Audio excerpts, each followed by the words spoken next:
Hi, ഞാൻ doctor Juhi Das, Q&B health കെയറിലെ homoeopathic ഫിസിഷ്യനാണ്. ഇന്ന് സ്ത്രീകളിൽ ഏറ്റവും കൂടുതൽ കണ്ടുവരുന്ന ഒരു ബുദ്ധിമുട്ടാണ് വെള്ളപ്പോക്ക് അഥവാ ലൂക്കോറിയ, വൈറ്റ് ഡിസ്ചാർജ്, അസ്ഥിയുരുക്കം എന്നൊക്കെ പറയുന്നു. അപ്പോൾ പല സ്ത്രീകളും സംശയിക്കാറുണ്ട്, നോർമലി ഉണ്ടാവുന്ന ഡിസ്ചാർജ് ആണോ അതോ അബ്നോർമൽ ആയിട്ടുള്ള കണ്ടീഷൻ ആണോ എന്നൊക്കെ പല സംശയങ്ങൾ സ്ത്രീകൾക്ക് ഉണ്ടാവാറുണ്ട്. അപ്പം നോർമൽ ഡിസ്ചാർജ് എന്ന് പറയുമ്പം അവർക്ക് അതായത് ഒരു അധികം തിക്കല്ലാത്ത ഒരു നോർമലി ഉള്ള ഒരു വൈറ്റ് ഡിസ്ചാർജ് ആയിരിക്കും ഉണ്ടാവുക. അതധികം ഇച്ചിങ് ഒന്നും ഉണ്ടാക്കില്ല, ഒരു ബേണിങ് സെൻസേഷൻ ഒന്നും സ്ത്രീകളിൽ ഉണ്ടാക്കാറില്ല. അതേപോലെ തന്നെ ഒരു ബുദ്ധിമുട്ടാണ് അവർക്ക്. ചില ആളുകൾ പറയാറുണ്ട്, ബാക്ക് പെയിൻ ആയിട്ട് പറയാറുണ്ട്, വീക്ക്നെസ് അനുഭവപ്പെടാറുണ്ട്, അങ്ങനെയൊക്കെ പല സംശയങ്ങളും ചോദിക്കാറുണ്ട്. അപ്പം നോർമലി ഈ ഒരു ഡിസ്ചാർജിന് ഇങ്ങനെ ലക്ഷണങ്ങളൊന്നും കാണിക്കില്ല. ഇത് നോർമലി ഉണ്ടാവുക പീരീഡ്സിൻ്റെ ഒരു 1 വീക്ക് ബിഫോർ ആയിട്ടോ അല്ലെങ്കിൽ പീരീഡ്സിന് ശേഷമൊക്കെ ആയിട്ടാണ് ഇങ്ങനെ ഒരു ഡിസ്ചാർജ് കാണപ്പെടാറ്. അത് പല ആൾക്കാരും സംശയിക്കാറുണ്ട്, ഇത് മൂലം നമുക്ക് എന്തെങ്കിലും ബുദ്ധിമുട്ടുണ്ടാക്കാറുണ്ടോ അല്ലെങ്കിൽ ഇത് കൂടിക്കഴിഞ്ഞ് കഴിഞ്ഞാൽ എന്തെങ്കിലും കോംപ്ലിക്കേഷൻസ് ബോഡിയിൽ കാണിക്കുമോ.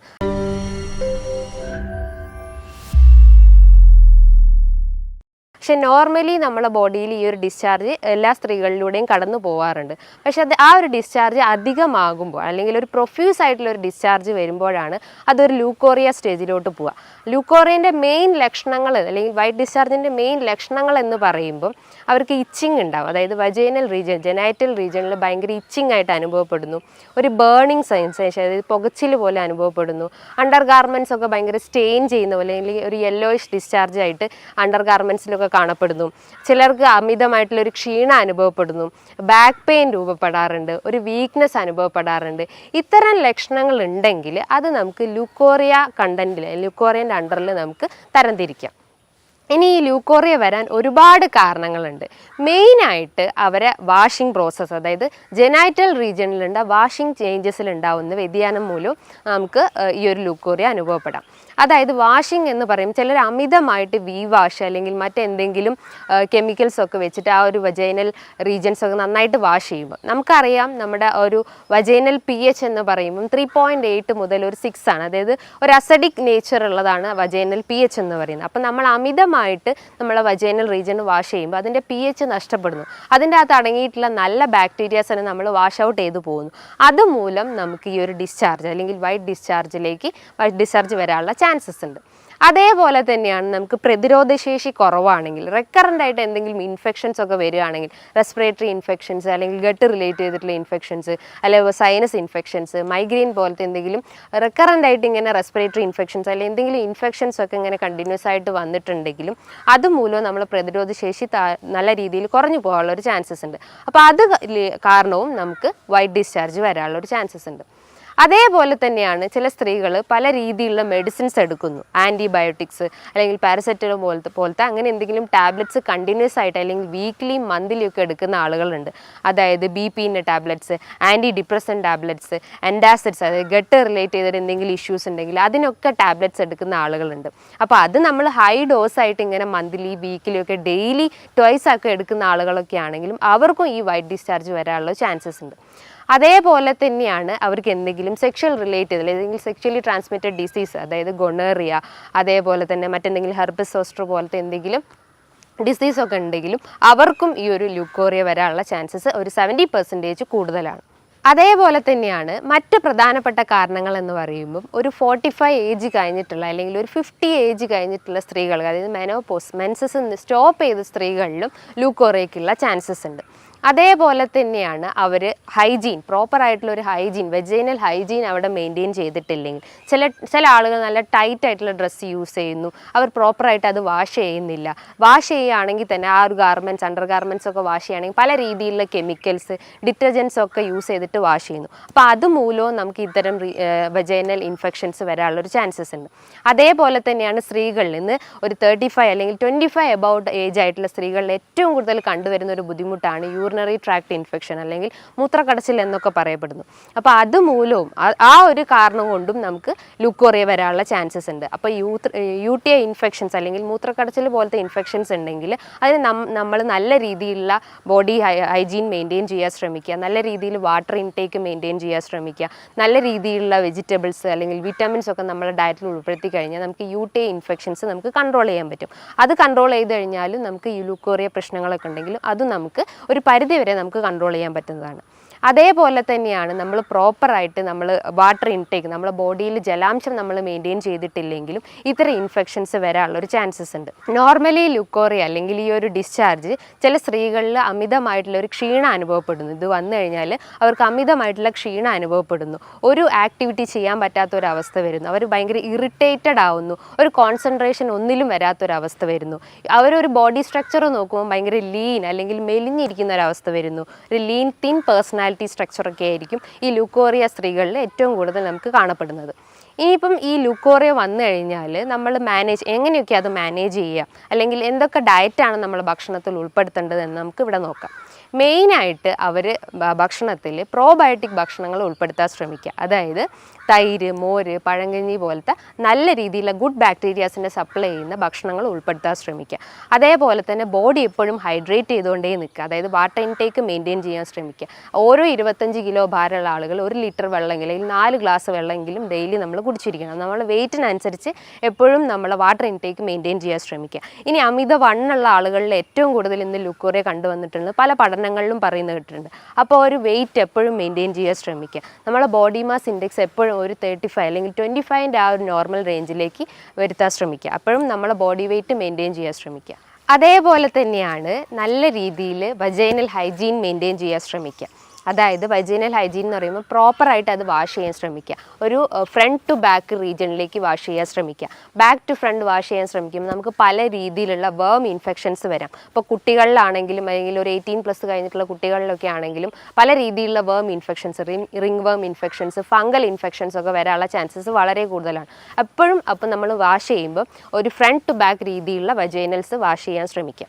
അതേപോലെ തന്നെയാണ് നമുക്ക് എന്തെങ്കിലും സ്ട്രെസ്, മെൻ്റൽ സ്ട്രെസ് ഉണ്ടെങ്കിൽ അതിൻ്റെ ഒരു 90% ഈ ഒരു ലുക്കോറിയയിലേക്ക് അത് കോൺട്രിബ്യൂട്ട് ചെയ്യുന്നു. അപ്പോൾ നമുക്ക് എന്തെങ്കിലും സ്ട്രെസ് പ്രശ്നങ്ങളൊക്കെ ഉണ്ടെങ്കിൽ അത് മെയിൻറ്റെയിൻ ചെയ്യുന്ന രീതി അല്ലെങ്കിൽ ആ ഒരു മെൻ്റൽ റിലാക്സിങ് ആക്ടിവിറ്റീസിൽ ഇൻവോൾവ് ചെയ്യാൻ ശ്രമിക്കുക. അതേപോലെ തന്നെ നമ്മൾ ഭക്ഷണത്തിൽ ഒഴിവാക്കേണ്ട ഒരു കാര്യം എന്ന് പറഞ്ഞു കഴിഞ്ഞാൽ റെഡ് മീറ്റ് എന്ന് പറയുമ്പം നമ്മൾ ചുവന്ന മാംസങ്ങൾ, അതായത് പോർക്ക്, ബീഫ് പോലത്തെ ചുവന്ന മാംസങ്ങൾ കഴിവതും ഒഴിവാക്കാൻ ശ്രമിക്കുക. ഇത് കൺട്രോൾ ചെയ്ത് കഴിഞ്ഞാൽ അല്ലെങ്കിൽ ഈ ഒരു ഭക്ഷണങ്ങൾ നമ്മൾ കൺട്രോൾ ചെയ്ത് കഴിഞ്ഞാൽ പല രീതിയിലുള്ള ലൈഫ് സ്റ്റൈൽ ഡിസീസ് നമുക്ക് കൺട്രോൾ ചെയ്യാൻ പറ്റും. അതായത് ഫാറ്റി ലിവർ മെയിൻ ഘടകമായിട്ടുള്ള റെഡ് മീറ്റിൻ്റെ ഒരു മെയിൻ ഭക്ഷണം അല്ലെങ്കിൽ ഭക്ഷണത്തിൽ ഉണ്ടാകുന്ന വേരിയേഷൻ മൂലം നമുക്ക് ഉണ്ടാകുന്ന ഒരു മെയിൻ അസുഖമാണ് ഫാറ്റി ലിവർ എന്ന് പറയുന്നത്. അപ്പോൾ ആ ഫാറ്റി ലിവറിനൊക്കെ ഒന്ന് കൺട്രോൾ ചെയ്യാൻ പറ്റുന്നതാണ് നമ്മൾ ഈ റെഡ് മീറ്റ് കഴിവതും ഒഴിവാക്കാൻ ശ്രമിക്കുക. അതേപോലെ തന്നെ നല്ല രീതിയിൽ, അതായത് ഇപ്പോൾ പീരീഡ്സ് ടൈമിലൊക്കെ ആണെങ്കിൽ നമ്മൾ പാഡൊക്കെ ചേഞ്ച് ചെയ്യുമ്പോൾ അറ്റ്ലീസ്റ്റ് ഒരു 3 to 4 hours രീതിയിലുള്ള പാഡ് നല്ല രീതിയിൽ ചേഞ്ച് ചെയ്യാൻ ശ്രമിക്കുക. ഇനി സാനിറ്ററി പാഡ് യൂസ് ചെയ്യുന്ന ആളുകളാണെങ്കിൽ അവരെപ്പോഴും ഒരു ഹൈജീൻ അവിടെ മെയിൻറ്റെയിൻ ചെയ്യാൻ ശ്രമിക്കുക. അതേപോലെ തന്നെ നമ്മൾ ഇമ്മ്യൂണിറ്റി ബൂസ്റ്റപ്പ് ചെയ്യുന്ന രീതിയിലുള്ള ഭക്ഷണങ്ങൾ കഴിക്കാൻ ശ്രമിക്കുക. കാരണം ലോ ഇമ്മ്യൂണിറ്റിയാണ് ഈ ലുക്കോറിയൻ്റെ ഒരു മെയിൻ കാരണമെന്ന് ഞാൻ നേരത്തെ പറഞ്ഞിട്ടുണ്ട്. അപ്പോൾ ഇമ്മ്യൂണിറ്റി ഇൻക്രീസ് ചെയ്യുന്ന രീതിയിലുള്ള ഭക്ഷണങ്ങൾ ഉൾപ്പെടുത്താൻ ശ്രമിക്കുക. അതായത് വൈറ്റമിൻ സി റിച്ച് ആയിട്ടുള്ള ഓറഞ്ച്, മൊസംബി പോലത്തെ ചെറിയ ഭക്ഷണങ്ങൾ നമ്മളെ ഭക്ഷണത്തിൽ ഉൾപ്പെടുത്തി കഴിഞ്ഞാൽ നമുക്ക് ഇത്തരം ഇൻഫെക്ഷൻസ് ഒക്കെ ഉണ്ടെങ്കിൽ അതൊക്കെ കൺട്രോൾ ചെയ്യാൻ പറ്റുന്നതാണ്. ഇനി എപ്പോഴും സ്ട്രെസ് അല്ലെങ്കിൽ അമിത വണ്ണമൊക്കെ ഉള്ള ആളുകളാണെങ്കിൽ നല്ല രീതിയിലുള്ള എക്സസൈസ് മെയിൻറ്റെയിൻ ചെയ്യാൻ ശ്രമിക്കുക. അതായത് യോഗയാവാം, മെഡിറ്റേഷൻസ് ആവാം, അല്ലെങ്കിൽ എയറോബിക് എക്സസൈസ് ആവാം, കാർഡിയക് എക്സസൈസ് ആവാം. അപ്പോൾ നമ്മളെ ബോഡി വെയിറ്റ് നമുക്ക് കൺട്രോൾ ചെയ്ത് കഴിഞ്ഞാൽ നമുക്ക് ആ ഒരു ഇൻഫെക്ഷൻസ് വരുന്നത് കഴിവതും കൺട്രോൾ ചെയ്യാൻ പറ്റുന്നതാണ്. അതേപോലെ തന്നെയാണ് നമ്മളെപ്പോഴും നമ്മളെ വജൈന ഡ്രൈ ആവാതെ സൂക്ഷിക്കുക. അതായത് പല രീതിയിലുള്ള ഇൻഫെക്ഷൻസ് ഒക്കെ വരുമ്പം വജൈനൽ ഏരിയാസ് ഭയങ്കര ഡ്രൈ ആവാനുള്ള ചാൻസസ് ഉണ്ട്. ചിലപ്പോൾ അവർക്ക് ഭയങ്കര ഇച്ചിങ് ഉണ്ടാക്കുന്നു, വൈറ്റ് സ്കെയിൽസ് പോലത്തെ അല്ലെങ്കിൽ പൊടി പോലെയൊക്കെ വജൈനൽ റീജിയനിൽ കാണപ്പെടുന്നത്. അതായത് ഫംഗൽ ഇൻഫെക്ഷൻസ് ഒക്കെ വന്നിട്ടുള്ള ആളുകളാണെങ്കിൽ അവർക്ക് ഈ ഒരു വൈറ്റ് സ്കെയിൽസ് ഒക്കെ കാണപ്പെടുന്നുണ്ട്. അപ്പോൾ അതിൻ്റെ ഒരു മെയിൻ കാരണം എന്ന് പറഞ്ഞു കഴിഞ്ഞാൽ നമ്മൾ ആ ഒരു ഹൈജീൻ പ്രോപ്പറായിട്ട് മെയിൻറ്റെയിൻ ചെയ്യാത്തതുകൊണ്ടാണ്. അപ്പോൾ നല്ല രീതിയിലൊരു ഹൈജീൻ അവിടെ മെയിൻറ്റെയിൻ ചെയ്ത് കഴിഞ്ഞാൽ ഇത്ര ഇൻഫെക്ഷൻസ് വരുന്നത് നമുക്ക് കൺട്രോൾ ചെയ്യാൻ പറ്റുന്നതാണ്. ഇനിയിപ്പം ഈ ഒരു ഹൈജീനൊക്കെ മെയിൻറ്റെയിൻ ചെയ്തിട്ടും നമുക്കൊന്നും ഇത് റെക്കറൻ്റ് ആയിട്ട് ഇങ്ങനെ ലുക്കോറിയ വന്നുകൊണ്ടിരിക്കുകയാണെങ്കിൽ നിങ്ങൾ തീർച്ചയായിട്ടും ഒരു ഡോക്ടറെ കൺസൾട്ട് ചെയ്യണം. എന്നിട്ട് ആ ഡോക്ടർ പറയുന്ന രീതിയിലുള്ള ടാബ്ലറ്റ്സ് കൃത്യമായിട്ട് എടുക്കാൻ ശ്രമിച്ചു കഴിഞ്ഞാൽ നമുക്ക് ഇത്തരം ഇൻഫെക്ഷൻസിനെയൊക്കെ പ്രിവെൻറ്റ് ചെയ്യാൻ പറ്റുന്നതാണ്. ഇനി ഈ ഒരു ലുക്കോറിയ അതിൻ്റെ ആ ഒരു ഡിസ്ചാർജ് എന്ന് പറയുന്നത് നേരത്തെ പറഞ്ഞിട്ടുണ്ട്, ഒരു തിക്ക് കേർഡി ഒരു അങ്ങനത്തെ ഉള്ള ഒരു കൺസിസ്റ്റൻസ് ആയിരിക്കും ഈ ലുക്കോറിയയ്ക്ക് ഏറ്റവും കൂടുതൽ കാണപ്പെടുന്നത്. ചില രീതിയിൽ അവർക്ക് ഒരു മിൽക്കി ആയിട്ട് കാണാം, ചിലർക്ക് തിന്നായിട്ടുള്ള ഡിസ്ചാർജ് ഉണ്ടാകും. പക്ഷേ നോർമലി ഒരു തിക്ക് കേർഡി കൺസിസ്റ്റൻസ് ആണ് മെയിനായിട്ട് ഈ ഒരു ഡിസ്ചാർജിൽ കാണപ്പെടുന്നത്. ചില ആളുകൾക്ക് അത് കാലിൻ്റെ താഴത്തോട്ട് അത് ഇറങ്ങി വരുന്നത് കാണാം, അല്ലെങ്കിൽ ഭയങ്കര പെയിൻഫുൾ ആയിരിക്കും, അല്ലെങ്കിൽ ഭയങ്കര ഓർഡറായിട്ട് ഫീൽ ചെയ്യും, ഭയങ്കര സ്മെല്ലി ഒരു ഫിഷി ഓർഡറൊക്കെ ഫീൽ ചെയ്യുന്നുണ്ടെങ്കിൽ അതെന്തായാലും ഒരു ലുക്കോറിയൻ്റെ സൈനായിട്ട് നമുക്ക് കണക്കാക്കപ്പെടാം. ഈ ലൂക്കോറിയ തന്നെ ഓരോ ഡിസ്ചാർജും ഓരോ രീതിയിലായിരിക്കും. അത് ആ ഡിസ്ചാർജ് ഓരോ അസുഖത്തിനെയാണ് സൂചിപ്പിക്കുന്നത്. അപ്പം ഒരു എഗ് കളർ അല്ലെങ്കിൽ ഒരു യെല്ലോയിഷ് അല്ലെങ്കിൽ എഗ് വൈറ്റിൻ്റെ ഒക്കെ ഒരു കളറാണെങ്കിൽ അതൊരു പ്രഗ്നൻസി സ്റ്റേജ് അല്ലെങ്കിൽ പ്രഗ്നൻസി കഴിഞ്ഞ സ്ത്രീകൾ അല്ലെങ്കിൽ ബ്രസ്റ്റ് ഫീഡ് ചെയ്യുന്ന ആളുകളിലൊക്കെയാണ് ഇത് ഏറ്റവും കൂടുതൽ കാണപ്പെടുന്നത്. അതേപോലെ തന്നെയാണ് അമോണിയ അല്ലെങ്കിൽ ഒരു ഫിഷി ഓർഡറൊക്കെ ഫീൽ ചെയ്യുന്നുണ്ടെങ്കിൽ അവർക്ക് എന്തെങ്കിലും സെക്ഷൽ റിലേറ്റ് ചെയ്തിട്ടുള്ള കംപ്ലയിൻസ് ഉണ്ടാവും. അതായത് ക്ലമീഡിയ അല്ലെങ്കിൽ ഗൊണേറിയ പോലത്തെ എന്തെങ്കിലും ഇൻഫെക്ഷൻസ് ഉണ്ടെന്ന് മനസ്സിലാക്കാം. അതേപോലെ തന്നെയാണ് എന്തെങ്കിലും യെല്ലോയിഷ് അല്ലെങ്കിൽ വൈറ്റ് കേർഡി ഡിസ്ചാർജ് ഒക്കെ ആണെങ്കിലും അവർക്കും ഇത്തരം STD കംപ്ലയിൻസ് ഉണ്ടെന്ന് മനസ്സിലാക്കാം. ഈ ഒരു ലൂക്കോറിയ തന്നെ 2 ടൈപ്സ് ആയിട്ട് തരംതിരിച്ചിട്ടുണ്ട്. അത് ഫിസിയോളജിക്കൽ ആവാം, പാത്തോളജിക്കൽ ആവാം. ഫിസിയോളജിക്കൽ എന്ന് പറയുമ്പോൾ ആ വാക്കെന്ന് ഉദ്ദേശിക്കുന്നത് നമ്മുടെ ബോഡിയിൽ നിന്ന് നോർമലി പോകുന്നൊരു ഡിസ്ചാർജാണ് ഫിസിയോളജിക്കൽ എന്ന് പറയുന്നത്.